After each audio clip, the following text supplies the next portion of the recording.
Now, the Bram Weinstein Show on Washington's new home for sports, ESPN 630. Hey, baby. Hey, baby. Hey, baby. Hey, baby. Hi, everyone. Hi, everyone. Did you see my new coach? Hi, everyone. My day, my day, my day, my day. It's the same coach. New to me, Meet guys. the old boss, same as the new boss. Chief Keef. And I'll check the Chase Hughes Twitter files at 4 o'clock. We'll go through whatever he said. Sure. I didn't hear it. I can't imagine he said anything controversial. I don't think he would. I mean, he deserves one of those, though, because he is the proper, new head coach, though. I don't blame them for doing one. He doesn't fall into this category, but you told me before the show that Barstool DMV tweeted out a picture of Zorn and said, "Is this the worst coach in DC history?" Well, they said, right? "Who is the worst one?" That was just the example the picture. That was the example they went with. First one they came to was that. It's not that guy, not Keefe. No. Oh, no, it's not No, Keefe. he's No off way. to a good start. No. To a good start. The guy he replaced, I think, might be in that category. That's a possibility. I think that's a very, very worthwhile conversation. That Wooge was that was pretty bad. One of the worst coaches. Pretty bad. I know.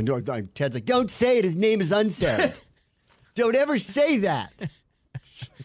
I'm sorry. Can we go back to the initial press conference where he said he was going to fix the defense and they're getting blown out on Tuesday nights by Charlotte? I'd like to hear what Louise from Richmond thinks is the worst coach in DC history. See what she says. I don't think she knows 3 of them. She'd be like, "I'll tell you who the worst owner is." Yeah, right. Yeah, exactly. Do that She'll one. flip it right back on that one. Yeah. I want to start with Caitlin Clark day 2 because there's been a lot. Yep. Welcome to the big time, guys. Like you're in it now. Yeah. Because you now have Star shows up, Star mistreated. Yep. Became a big deal. Star mistreated. Okay, that's a big deal. And don't at me that she isn't being mistreated. She is. Yep. Like she is. I don't know why, and I don't know, I don't need to have watched every WNBA game over the last 10 years to know that that's cheap shots on somebody, and I don't understand why. Nobody's explaining it. Nobody's apologizing for it, and everyone's just saying, "Welcome to the WNBA." It's, I don't know, like the worst pickup game you've ever seen in your life because we will elbow you in the face if we feel like it. Everybody's Draymond, all of a sudden in that league. Anyway, so we're in day 2 of it. And I want to start with this because I actually wish I taped this. And I hope she doesn't mind that I'm going to talk about it because I didn't tape it. But I went to the Spirit match today, or Spirit practice today, to get ready for their match against Utah this weekend. It was I got the Commanders later this week, so I'm toggling these days with teams. And so football I went out there. Football. Yeah, so I got to talk to a couple of the players as we get set for their match this weekend, and one of them was Andy Sullivan. And we talked mainly about the team and the match and all that stuff, and I'll share that on the broadcast when we get around to it.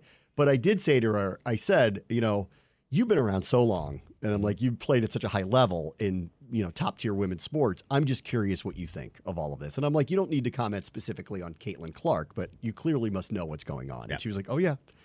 And I'm like, what do you make of it? And, I wish I taped it now because I don't think she would mind if I played it. Yeah. Because, it was very measured and it was a lot of what I'm hearing from a lot of players and people who do follow this league a lot who are like, we are big time. I know, I think some people are a touch surprised at what level of competitive this is, but we've lived in it for a long time. And I remember, I was even talking to Kate Wiesner, who's one of the rookies on the Spirit, who's having a great start, just was with the national team for the first time as a practice player and was back at practice this week. And I was asking her about her rookie season, and she said, what I've really learned about this league and this team from our veterans like Andy Sullivan is that this league is brutal. Yep. And I'm like, what do you mean by that? And she's like, you find out really quickly, this is not college soccer. This is professional soccer. And it's brutal, and it's nonstop, and it's long, and it's a grind, and all the players are good, and no one's giving you anything.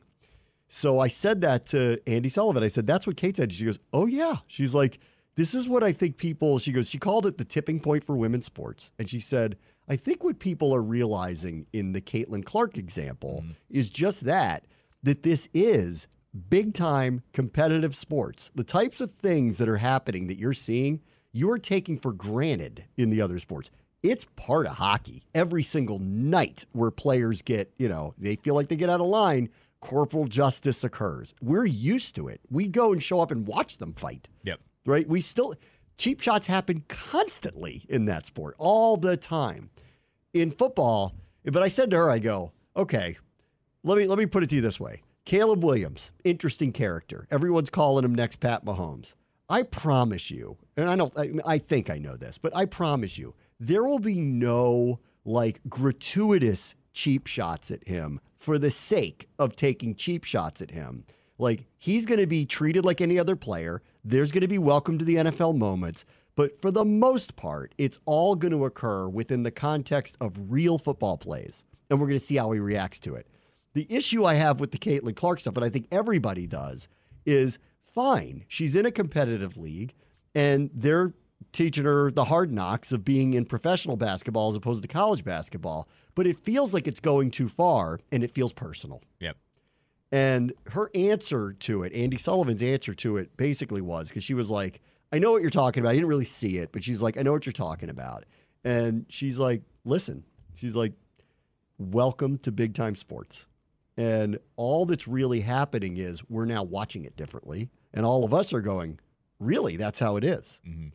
And maybe that's how it's been, but it does still feel off to me with her. And I still have not heard in all of the, and I think the conversations, and this happens in sports all the time, it gets off topic. No one can explain why Kennedy Carter did what she did. Right. And when you put that up against all these other little moments that feel like she's being targeted, I can't quite figure out what's going on here. And maybe it was funny during the draft or the NCAA tournament, whatever it was, when Diana Taurasi was on with Sue Bird. They had an alt cast, so it must have been the tournament. Yeah. And she said out loud, wait till she shows up to the WNBA. And everybody was like, what are you talking about? Like, what do you mean? Like, she'll make her own way, whatever. I think she was kind of foreshadowing, oh, she's going to get hazed. Well, and that's what it feels like is happening here right now. And I don't understand why. I don't think that is the case. I think what happened here was people are paying attention to this more. So every little thing is getting cheap shot's a cheap shot, though. And that's what that was. Agreed. No. And I'm not disagreeing with that. But I think it is just that. It was a cheap shot. It was called a flagrant. It was upgraded the day after. It's true. I mean, in every other sport. In every other sport, that's how it goes. I mean, you know who the players are who do things like that. That's right. You know, Vontez Burfict for years did these cheap shot hits, and people would go, that's just Vontez Burfict who does ridiculous things and gets fined all the time for it. And I went over Carter's, career yesterday, where she was cut from 2 different teams in the league because she threatened to beat up her teammates. So she's the, I don't know what the comparison is here, the Draymond Rodman, whatever you want to say. She's the one that stirs the pot. And so she happened to be the player that goes up against Clark. What I thought was lost in all of it was everyone in that game was getting chippy with each other, including Clark and other players. Yeah. But the one that everyone sees is that flagrant, and that was kind of because it wasn't a basketball play. It was 90 feet away from the hoops. It was on a typical inbounds pass. It's one thing to try to defend her full court. It's another thing to body slam her. Like, that doesn't and the fact that they didn't call a technical foul was crazy to me. Correct. No, and I think that's where I think it has to be a nuanced conversation about that, because I actually don't think she's really being hazed here. I think the real conversation boils down to what we talked about yesterday, and what the real circles are starting to talk about now is, where are the rest of your teammates? Like, why are they not starting to get in someone's face? Where are the referees there, too? I agree. No. The referees are supposed... I can tell you a personal story about something that happened in a flag football game a couple weeks ago, where if the referees had dealt with it a little bit differently, it wouldn't have escalated to the way that it did, but they didn't. So the parents had to kind of step in a way that they really shouldn't have. Right. But because the referees did... But this is, little league, and that's different because it's not big-time competitive sports. And we're like, our kids are trying to have fun. Please don't let it escalate like this. Right. In this case, this is the highest level of their sport. I get it. There's going to be chippy moments. We've covered sports forever. But, where were the referees stepping in going, you can't do that? Yeah, right. I said this yesterday. There should have been a double tech called. You should calm everything down on both sides and say, the next person that does anything, you're getting ejected. I mean, that's how you get control of games. Had it been chippier earlier and they called technical fouls on people, and it would have been a warning, and then when Kennedy Carter did what she did, then they could have been like, you're out. Yep. Right. We're done with this. Right. Because what's next? If you're just allowed to do that, what's actually next? So I think it's the referees a little bit. But again, this is another sign of, okay, you can tell me I haven't been watching the WNBA that long. I know what that is when I see it. Your league, it must not be that accustomed to this because they didn't handle it. So it's new for them too. Well, I think so. This is another Right? layer. I think this is another layer of the conversation that people haven't had yet either, though, is every time Caitlin Clark has played this year, it's a sold-out arena. And some of these players, they're used to the college atmosphere, but they've been at it for a few years. And there's certain markets. I've gone through it before where, like, you know, New York has a great market. They sell out a lot of their games. Connecticut has a good crowd, but it ain't like these crowds. You know, the Mystics, they have a really good crowd, but it's a tiny arena, It's a right? small arena, yeah. I think what's happening here, and you know this is classic sports. This isn't just basketball. I think these crowds are amping things up to 11 too, because they're all there to see her. They're all there to see whatever show she could possibly put on.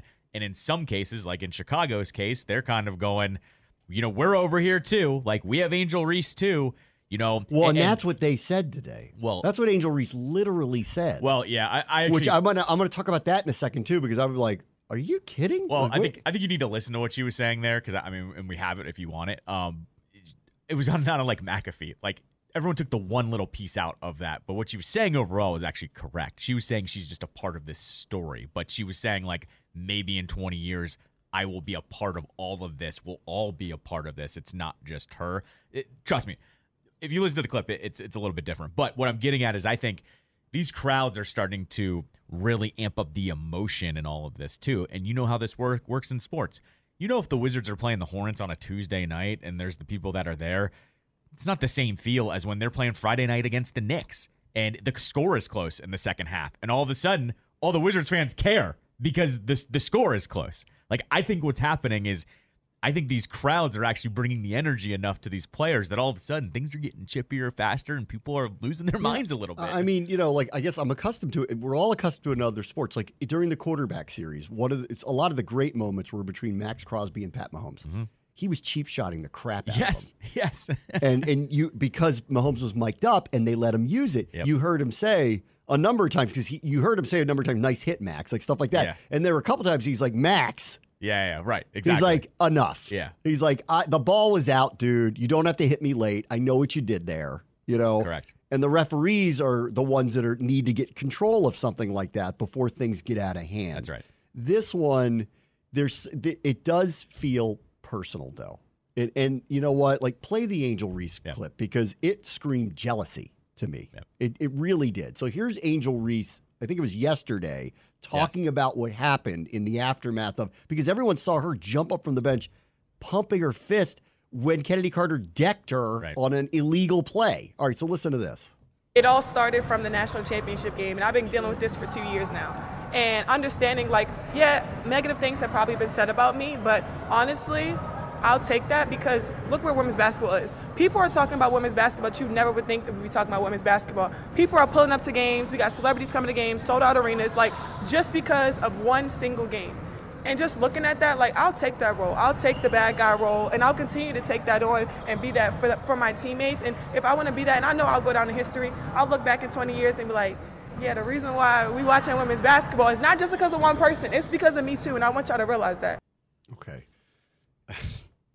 I think what she's saying there is, like, it's not just her, it's also me. Like, I think it got lost a little bit there, because I saw the quote and people were tweeting the quote out, and I thought, yeah, but Caitlin Clark isn't the one walking around going, the reason why women's basketball is being watched is because of me. Because she has a different role in all this. I think you put it best yesterday, where she's Disney in all this. She's not. She is. She's not. She's going, Disney star. She's taking the high road on all of this. She can't say anything because they know well, it's going to be misconstrued as she's another decided that she's going to be, the more the eyeballs that come to us, this is good for everybody. Yep.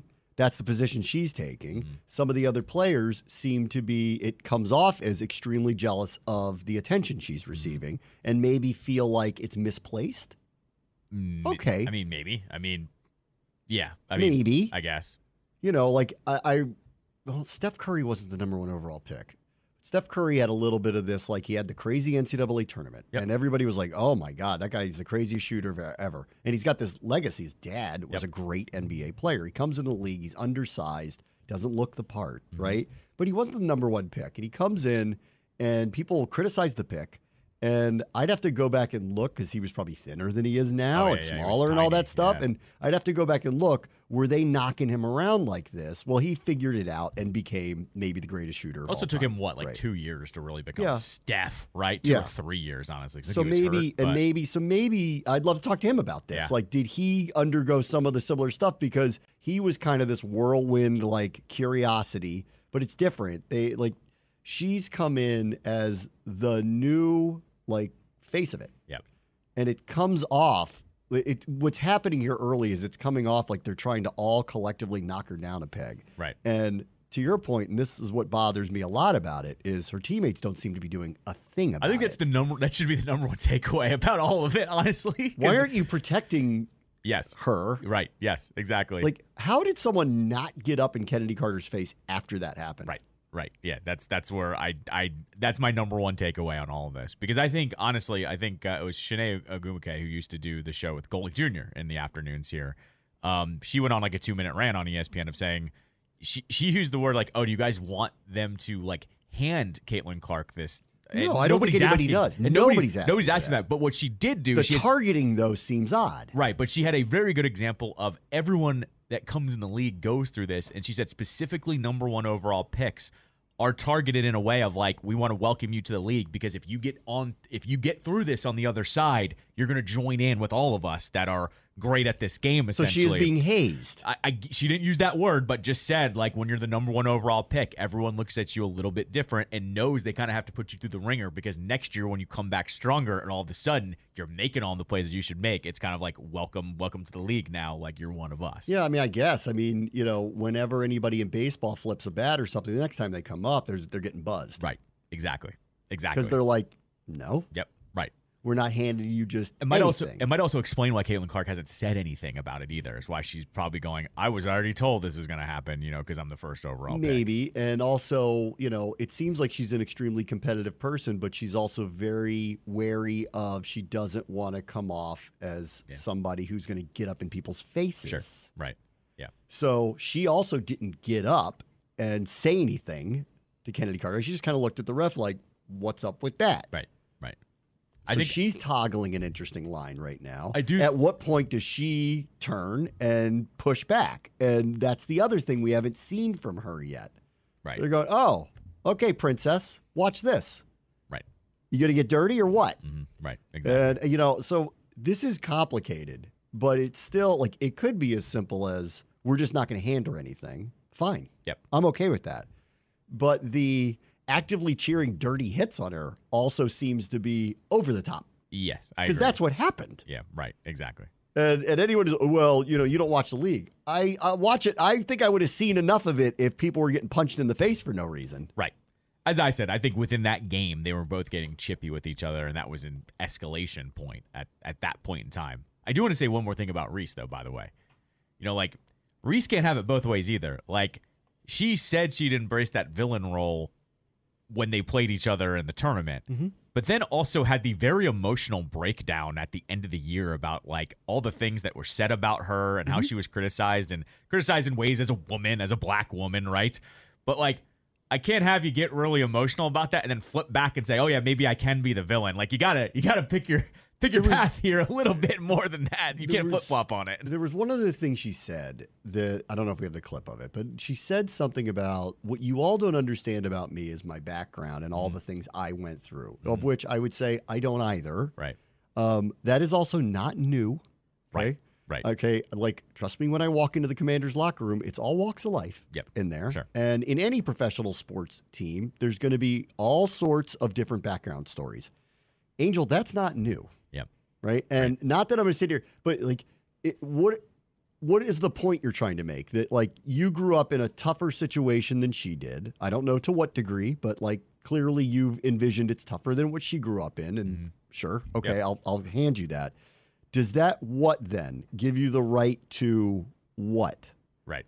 Because why? Like what's your what's the end? So you are acting a certain way because you grew up a certain way that really is inappropriate, I guess. But we should absolve you of that. Right. I don't know. Yeah. Like that And the out of bounds part of the competition is the part that, like, I don't hear a excuse that makes any sense to me yet. And if I'm the league, I want to get my hands around this, because the reality is this. Again, I am not for handing her anything and just letting her shoot open threes and give the crowd what they want. Sure. No, this is professional sports. She should have to earn it on the court like anybody else. However, the reason why all these arenas are all sold out and they're breaking attendance records and the secondary market's gone crazy and the ratings are so much better is because of her presence, which means she should earn some level of respect to the degree that you don't punk her. Right. And I think that's a fair ask. That's where the balance to me is. You want to lock her up on defense. You want to hit her with a hard screen, all that. Everything that's within the context of the game, I think it's fair game. And if she can't adjust to it, well, sink or swim, that's pro sports. But to like go after her the way that they seemingly are going after her is almost like thumbing the eye of the league and its golden child. And that is not, since you're saying this is all, we're collectively part of this, then you should want to be part of the collective good and not the collective, well, she's so famous, we're going to show you that she doesn't deserve it. What purpose does that serve? The problem with what that, purpose does that serve? The problem with that, though, once again, falls in line with there are just more people watching now. Sabrina Ionescu went through the same thing with New York. She's out on the other side. She's representing them in the All-Star weekend for the NBA. Were they cheap-shotting her in her rookie year? I don't know if it was as hard, but they said they do this to all the rookies, that this is how it's all welcome to the league. The problem that you just said there, though, is then you get into the dynamic of the white girl comes into the league that's the first overall pick, and you're changing the rules up for that. I'm having a hard time with the white girl, black girl thing, mainly because there are plenty of examples of really good white girls that are in this league, that are superstars in this league, and I don't remember having a conversation even remotely close to this about any of them. Right, but Diana Taurasi might be the greatest women's basketball player ever, outside of like Nancy Lieberman. You know, like she's the most prolific scorer they've ever had. She's a national champion multiple times. She was on undefeated teams. She's won championships in this league. She's had an extraordinarily long career. She's still playing.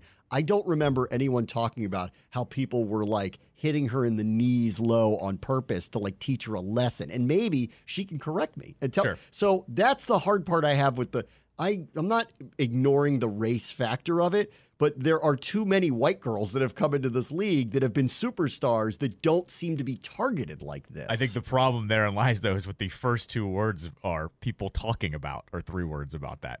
People weren't talking about this really until this year. Like, you know, like I love that Monica McNutt got really defensive with Stephen A. because Stephen A. said, oh, who talks more sports than First Take? And she goes, frankly, 3 years ago is when you should have started this. And yeah, and she shouldn't have said that. I agree. Because I agree. I heard him explain later like why he was so upset about that. And his reasoning behind it was, I thought actually was right. First off, like, it's his fiefdom, right? So that's number one.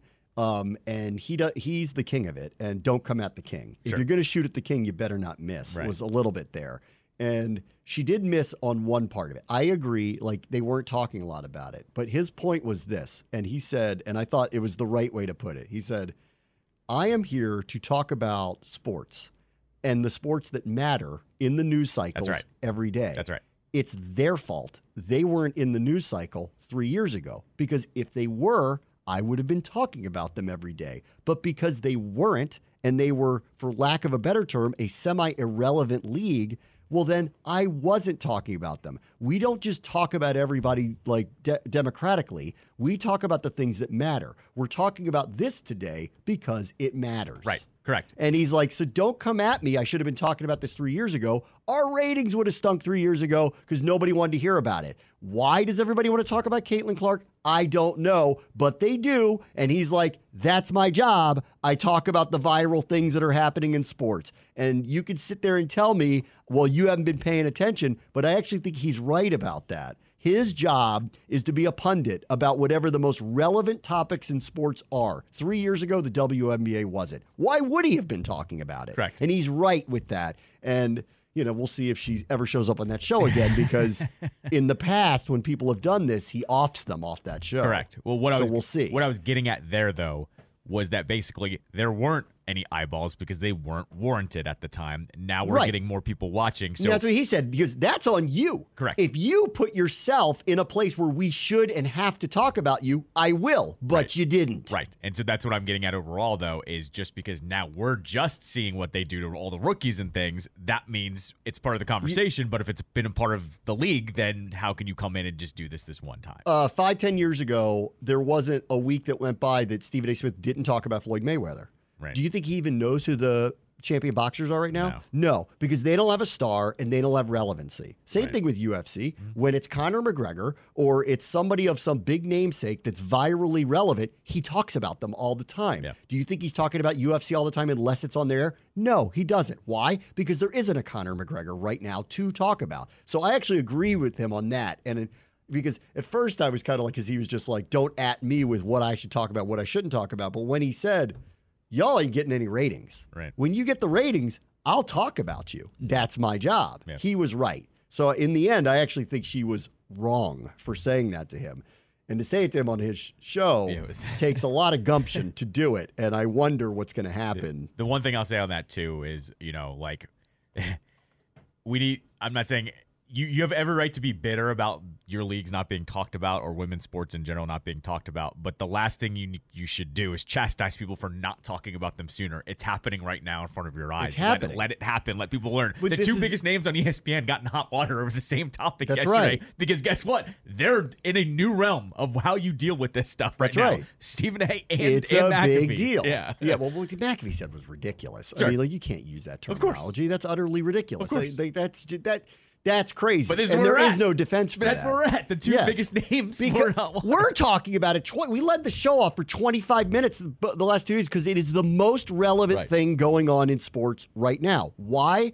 I don't know. If anyone could ever explain why certain people capture imagination like that, I don't know. But they do, and she did. And even when she went to Iowa 4 or 5 years ago, I don't think anyone knew she'd be this. Yeah. I don't remember them doing stories about you've got to see this little high school girl who plays in Iowa who's unbelievable. Like, nobody talked about it. Right. So why is it this way? I don't know. But it is now. And I agree. Like, I hate that you weren't talking about us before because you didn't warrant it. Right. Yeah. Like, what do you want from me? Yeah. I'm not carrying your water. Right. Give me a reason to talk about you. All right, let me take a quick break. Bram, let's show you ESPN 630 Sports Capital. We have a new kicker. Yes. Miz Ahmed is his name. He spent a little bit of time with the Bears. I don't think he actually attempted a field goal. I think he just did like kickoffs for them. Yep. He also was in the UFL for a while. Now that season is essentially over, they're into their playoffs. I guess there are a couple kickers because even the DC one had a couple 60-plus yard field goal attempts this year. So maybe there's a couple guys there that they can look at. And I also want to point, I think another one's going to come and compete with him. That's what I think is going to happen. Mm-hmm. And I was just looking through because I'm like, when is this going to happen? And I found two interesting candidates for this. Cleveland has 3 kickers on their roster right now. Oh, weird. One of them is Dustin Hopkins. Oh, okay. So, Old D-Hop. And then some personal history on this show with that one. Joey Sly was signed by New England after we signed Brandon McManus. Well, Chad Ryland, the former Terps kicker, was a draft pick of theirs and is also on their roster. Okay. So I look at them, and I looked at some others, like the Jets have 2 kickers. There's other teams that have 2 kickers right now. The problem is, there's no first cut anymore. There's only one big cut. Right. So, but our last preseason game is New England. Oh, okay. Joey Sly and Chad Ryland would probably both be here for the last preseason game. Both of them are not making that roster. Stick around.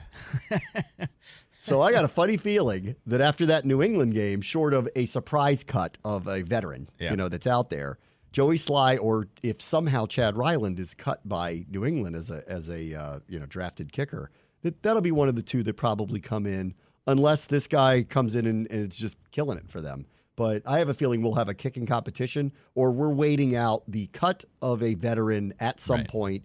The only problem is it used to happen earlier in the summer than it does now. So it's probably going to happen unless they do a solid to one of these guys, on these teams, and they say, we'll let you out a week early. Sometimes teams do that. So we'll see. But Joey Sly could be back because he's got no guarantee of making the New England roster with Ryland there. I have to give Ben Standig credit here. Ahmed was on the Stallions, the Birmingham Stallions. Mm-hmm. He was signed because their kicker got hurt. and then was cut after their kicker came back. Chris Blewett. Chris Blewett. Mm-hmm. What a name from the past. Chris Blewett. That was, oh, man. Dark times. Dark times. He cuts Hopkins because of public pressure, signs a guy named Blewett, and the whole time we're like, I already know the joke. Yeah. So. Well, then he couldn't remember. He the first kick. I already know the joke if he misses. Hit the back of a lineman. It didn't get blocked. He hit the back of one of his linemen. And then he had to go. Because once that happens, it's over. You know, you started the show because the Barstool DMV account was like, who's the worst coach ever? Ron, there's an argument with Ron. No. There's an not argument. Worst coach because ever. he controlled everything. That was the problem. That shouldn't have happened. And I think by the end, he was even admitting that maybe I should Wait. You can't tell me because before the show started, you said it was Zorn, but I said Zorn was never hired to be the head coach. For the Commanders, I think Zorn's the worst one. But he was never hired to be that. He was hired to be the offensive coordinator, and then they couldn't sign. They didn't want to sign. Was it Jim Fossil? Was that who was supposed to be the head coach? So and then Extreme Skins rioted, and then they ran ran Fossil's name up the flagpole. Extreme Skins freaked out. The original Twitter. They decided maybe we shouldn't do that, right? We shouldn't do that. They had hired Zorn to be the offensive coordinator. Then they put out the very famous Steve Spagnuolo is not ready to be a head coach press release. Joke.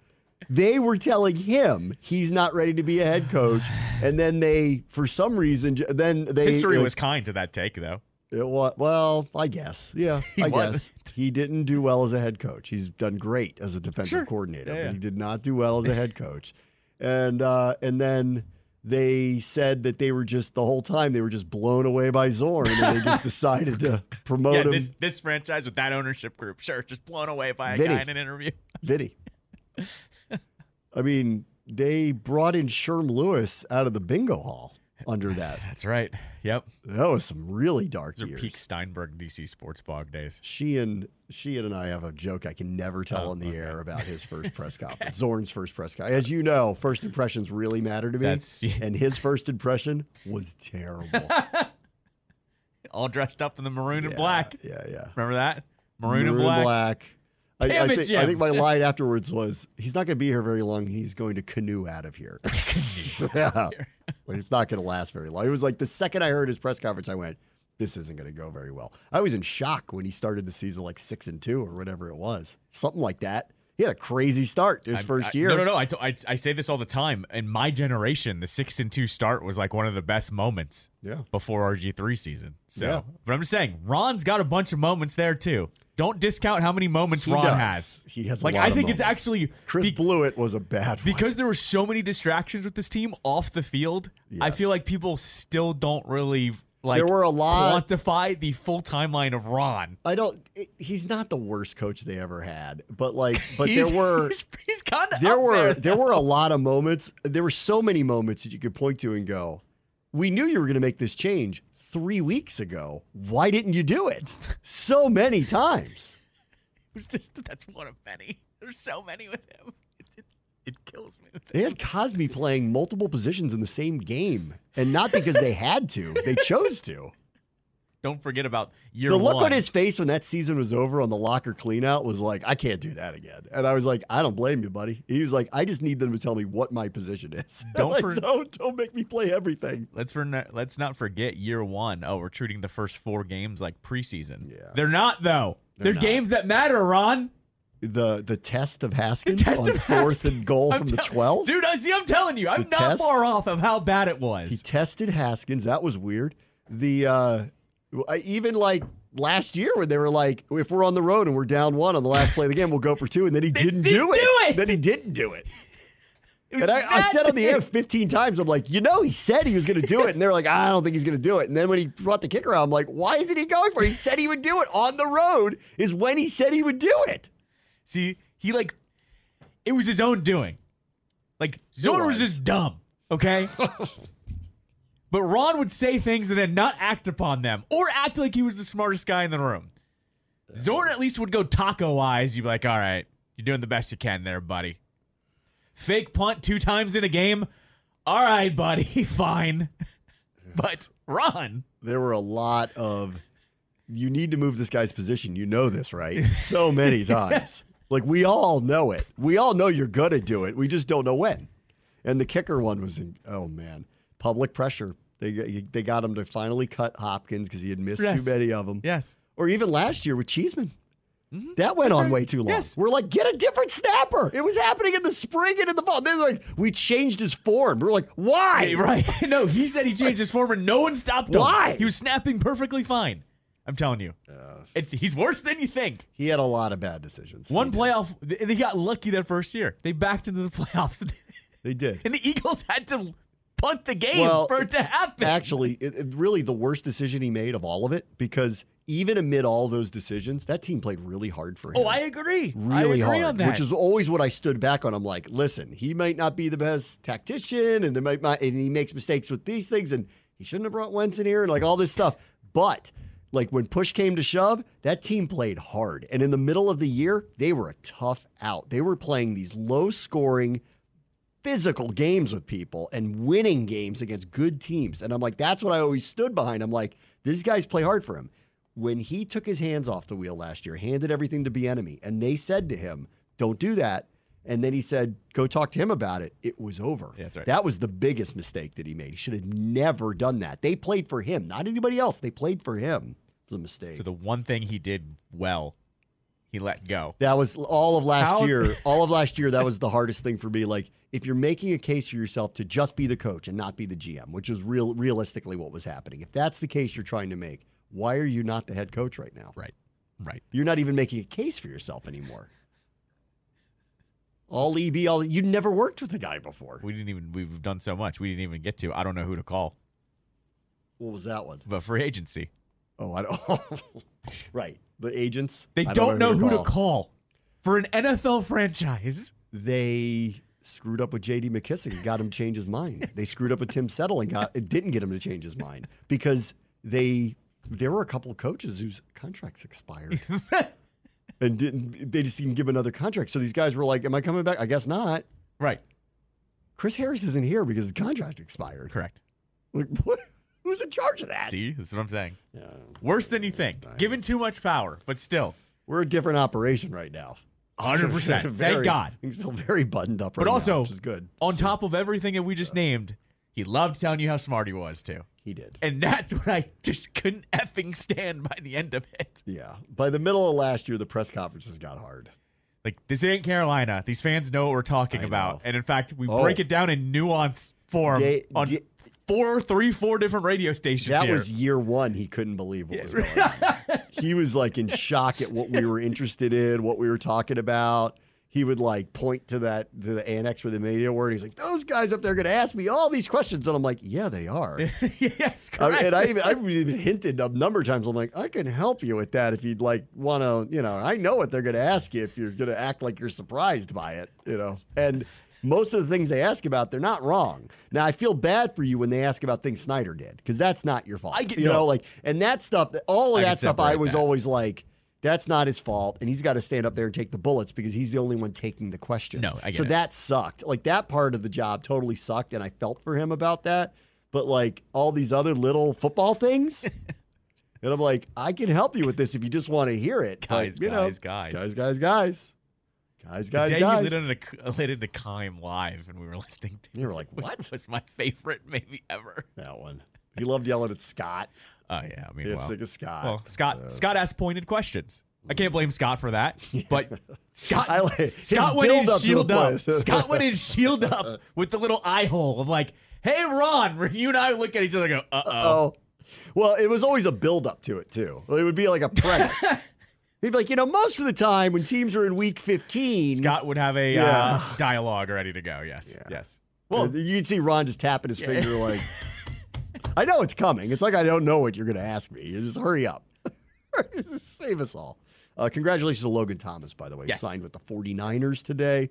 So he'll play. Kittle gets hurt every year. So he'll play. Yep. He'll play for them. And like, I love him. He was a great guy. Great guy. I think his career could have been different if it wasn't for that injury in Vegas. He got sideswiped by, I don't remember who. It was one of those tackles it's now illegal. Yep. You're not allowed to do that anymore. And he was one of the last victims of a severe knee injury on what was a legal play at the time, but clearly was you shouldn't do that. I loved the distinction, too. It's his first time back in that division since he was drafted by the Cardinals as a quarterback. Oh, there you go. So there you go. He's had a good career for someone who came out of Really Virginia good. Tech as a quarterback. They tried at quarterback and moved to tight end. He became a very good tight end. That was one of the right ones he made, Ron did. He got a deal on him. No, of course. Yeah. Of course. All right, let me take a quick break. Brave Buster Show, ESPN 630, Sports Capital. What is that Mary Kay Cabot headline? You got to give me that headline. She's covered the Browns for a very long time for the Cleveland Plain Dealer. Hold on. You got to read that. Because, the headline's not so great, and she's getting raked over the coals for it. She'll tell anyone who listens, I don't write the headlines, but whatever. Right. Here's the tweet going to her article on Cleveland.com. How the Browns got wide receiver Jerry Jeudy at half of his 2020 draft classmate Justin Jefferson's record-setting $35 million a year before the receiver market went bonkers. Mm-hmm. So and the jokes are seemingly writing themselves. Jerry Jeudy was not going to get the biggest receiver deal ever because he has not come anywhere remotely close to deserving getting the best receiver deal ever. Correct. You want me to just give you some NFL fan replies Sure. to this? And I like Mary, so, but this is just what it is. Is this satire? Question mark. Quote retweet, because he's not very good. Quote retweet, because he's half as good as Justin Jefferson. A reply, I'm assuming you've seen both play, right? Another reply, probably because he's not that good. Someone then did side-by-side comparison, says he's literally half the receiver. He has half the stats that Justin Jefferson has.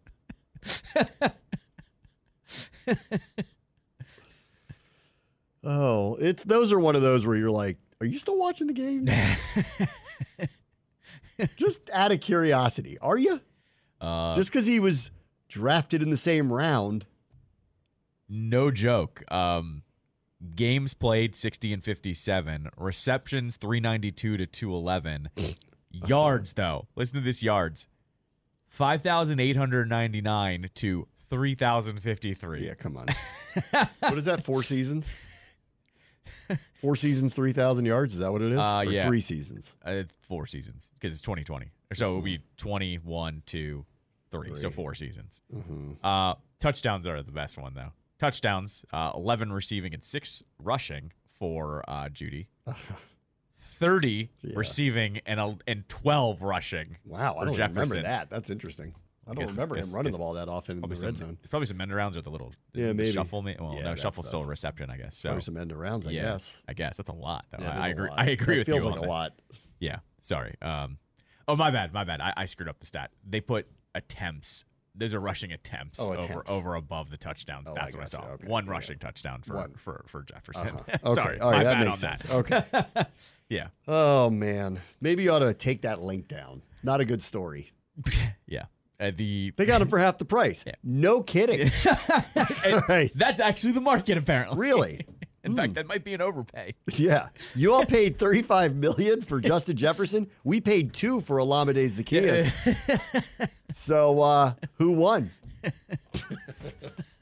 Give me a break. Who's the Chiefs receiver we signed last year for Vietnamese offense? Former Chiefs receiver. Oh. Pringle.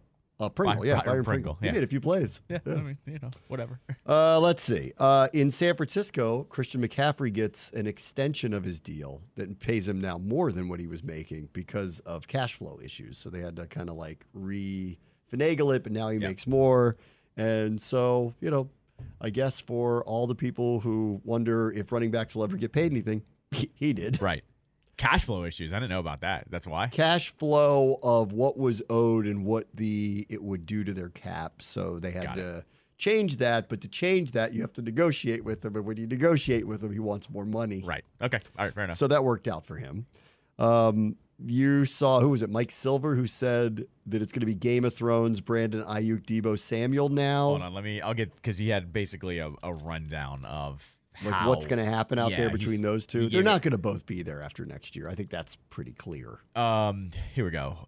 He says, very short version of where things stand with the 49ers and their wide receivers. There's 4 bullet points here, so bear with me. 1, they drafted Purcell in the first round. He's a big part of the present and the future. Yes. 2, if Ayuk ends up taking their best offer, Debo will be gone after 2024. Or sooner. 3, if Ayuk doesn't take their best offer and presumably plays on the 5th-year option, it is Hunger Games between him and Debo to see who stays beyond 2024. I like that Mike just said it like that. That's part of that. Hey, speaking of, that's out of Ron's playbook from last year. That's what we did. 4, there's still a chance Ayuk or Debo could be traded between now and the November deadline if the offer is good enough and or if things have devolved with Ayuk by that point. Devolved. Okay, so they got Debo under contract. So unless for some reason he gets weird, which he really shouldn't, right? He's going to show up and do everything he needs to do.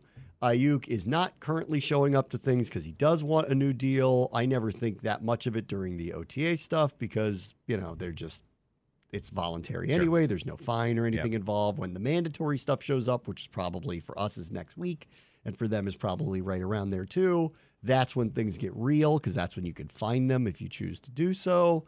Then training camp rolls around. Will he not play on the 5th-year option? I often believe most players will because it's not like he's making $1 million. Right. He was a first-round pick, so he's making real money this year, but he wants the deal. I understand it. If I were to guess, if one of them were to be traded, it would actually be Samuel. That's what I think would happen. I would think so as well. In their situation, I would try to make it work out so they're both there this year and just get through the year. And then let's see where we are at the end of the year. And they can always franchise Ayuk if they have to. Sure, they can. And Debo is still under contract, so they don't have to do, they can hold them prisoner. Right. If they really want to. I would trade Samuel over Ayuk only because Debo is a little older and gets injured more. Yeah. And that's just partially because of the way he plays. I mean, he's a tough guy. Right. They put him through the mill a couple of years ago where they had him run the ball all the time because they had all those running back injuries. And I thought, and that was the point when he was like, y'all ain't doing that with me. That's where the holdout really was. Yeah, and I didn't blame him because he's like, I'm not a running back, guys. And if I'm a receiver, 1, because receivers get paid differently than running backs, and 2, we have longer shelf life. Right. Running backs don't last very long. Yep. So we'll see what happens. I'm now guessing. I had thought for a while that Tua, this is probably last year for him, that they're going to play out the string. Things have gotten so quiet about that, though. I'm now starting to believe they're going to get a deal done with him. Okay. Because things get real quiet when things are about to happen. So I have a funny feeling because I saw a picture of him. He looks like he's in really, really good shape. So I think they're going to get something done with him now. We'll see if that's a mistake or not for them. When they start putting him in the $50 million a year class, is that a mistake? We'll find out. Right. No, exactly. I mean, I will say that with McDaniel and him, he's gotten better with McDaniel around there. No doubt. Same thing, though. It's been 2 years in a row, though, of being flameouts. Yes, big flameouts too. Big time. So December rolls around and they go icy real fast. Well, their offense gets shut down and they're out of the playoffs real quick. Well, in their case, it was literally icy with that Chiefs game this year when they got bounced. I mean, yeah, they were done. Yeah. They were done. All right, let me take a quick break. We will do Chase Hughes doom scrolling over Brian Keefe's press conference. That's next. Bram Weston Show, ESPN 630, Sports Capital.